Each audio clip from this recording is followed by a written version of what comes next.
Assalamualaikum warahmatullahi wabarakatuh. Alhamdulillah, salatu wassalamu ala rasulillah wa ala alihi wa sahbihi wa mawalah amma ba'da. Iwan fillah rahmatullahi alaikum. Mari kita mulai kajian konsep pasar dalam sistem ekonomi Islam, sebuah praktik di Pasar Beringharjo, Yogyakarta, bersama-sama dengan membaca basmalah. Bismillahirrahmanirrahim. Iwan fillah rahmatullahi alaikum. Pada seri berikut ini, kita akan sampaikan kelanjutan dari pembahasan kita mengenai konsep pasar dalam sistem ekonomi Islam, sebuah praktek di Pasar Beringharjo, Yogyakarta. Pada seri kali ini, kita akan membahas tentang sistem ekonomi dan pasar.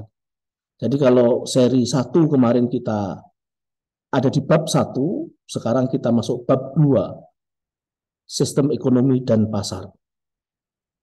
Sistem adalah susunan unsur yang teratur dan saling berkaitan berupa teori atau asas tertentu. Adapun kata ekonomi berasal dari etimologi Yunani, oikos dan nomos, yaitu pengaturan urusan harta pada produksi, distribusi, atau konsumsi.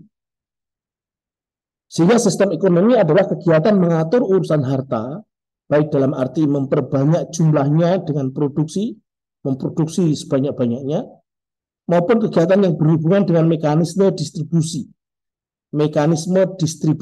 pemerataan. Sistem ekonomi di dunia ada 3, yaitu kapitalisme, sosialisme, dan Islam. Kapitalisme memandang problem ekonomi pada kelangkaan, pada scarcity, diselesaikan dengan produksi sebanyak-banyaknya agar tidak terjadi kelangkaan dengan eksploitasi sumber daya alam. Kemudian mekanisme pasar bebas untuk mengatur peredaran harta kekayaan di alam semesta ini melalui mekanisme pasar bebas dan menjadikan uang sebagai wakil harga. Karena uang dalam kapitalisme adalah komoditas. Sistem sosialisme memandang keadilan sebagai problem utama ekonomi akibat kepemilikan alat produksi oleh hanya sekelompok orang saja. Problem ini oleh sosialisme diselesaikan dengan menyerahkan produksi dan distribusi kepada negara. Sosialisme merupakan antitesa dari kapitalisme yang menekankan produksi untuk mencapai pertumbuhan. Sementara sosialisme cenderung menekankan pada pemerataan, titik tekannya pada konsumsi. Sementara sistem ekonomi Islam memandang problem ekonomi bukan hanya pada produksi atau konsumsi saja, bukan hanya pada pertumbuhan dan pemerataan saja, melainkan juga pada mekanisme distribusi harta. Penekanannya pada distribusi harta agar merata, sebagaimana firman Allah Subhanahu wa taala, "Kaila yakuna dulatam bainal aghniya'i minkum," agar tidak berputar di antara orang-orang kaya kalian saja. Kalau kapitalisme menyamakan produksi dan distribusi sehingga tidak mampu membedakan antara ilmu ekonomi dan sistem ekonomi, padahal ilmu ekonomi itu netral. Produksi itu berapapun, bagaimanapun namanya membuat ya sama. Membuat makanan, membuat bahan-bahan pakaian atau yang lainnya sama. Produksi itu sifatnya ilmu. Sementara sistem ekonomi itu dipengaruhi oleh pandangan hidup tertentu. Distribusi itu masuk kategori sistem pemerataan. Distribusi agar sampai harta kekayaan itu ke tengah-tengah masyarakat, maka perlu sistem itu. Bukan sekedar ilmu yang sifatnya netral, tapi butuh kebijakan pengaturan oleh pemilik wewenang. Mekanisme distribusi ekonomi berdampak pada pertumbuhan dan pemerataan. Dalam Islam meniscayakan ada negara yang melaksanakan pembangunan. Jadi tidak dibiarkan laissez-faire, laissez-passer sebagaimana kapitalisme, tapi di Islam justru harus ada negara yang melaksanakan pembangunan untuk mengawal mekanisme distribusi ini. Kenapa? Karena mekanisme distribusi berdampak pada pertumbuhan dan pemerataan ekonomi. Samuelson menjelaskan kewajiban pemerintah dalam pembangunan ekonomi adalah melakukan pengawasan pasar agar tidak terjadi distorsi akibat penyimpangan. Pengawasan negara terhadap pasar ini menurut Bakri mengalami perkembangan sampai pada pasar 3 kaki.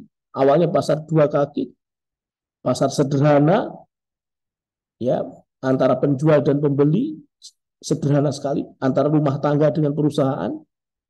Terus kemudian pasar 3 kaki, sifatnya tertutup. Sampai di sini penjelasan mentok, ya, pada teori-teori yang ada. Pasar 3 kaki tidak sampai menyentuh pasar terbuka, pasar 3 kaki terbuka, pasar global. Pasar global ini teori yang ada mentok, ya, masih dibangun terus, try and error terus. Biasa karakter sistem kapitalisme begitu. Nah, dalam sistem ekonomi Islam, kalau kita kaji, ya, sistem ekonomi Islam ini merupakan implementasi Al-Quran dan Al-Hadis. Dalam sejarah ekonomi yang diramu pada zaman tasyrik, yaitu zaman ketika Nabi SAW masih hidup bersama para sahabat. Kemudian dilanjutkan oleh sahabat-sahabat berikutnya, oleh Khulafaur Rasyidin, oleh Umayyah, oleh Abbasiyah, Utsmaniyah, sampai sekarang. Prinsip sistem ekonomi Islam berupa kaidah-kaidah umum perekonomian, terdiri dari kepemilikan, pemanfaatan kepemilikan, dan distribusi kekayaan sebagai sebuah doktrin. Konsep pasar dalam sistem ekonomi Islam merupakan implementasi dari prinsip pemanfaatan kepemilikan yang bersifat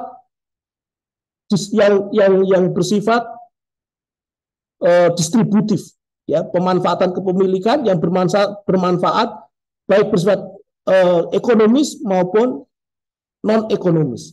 Jadi distribusi itu bagian dari itu menghasilkan turunan mekanisme pasar ini.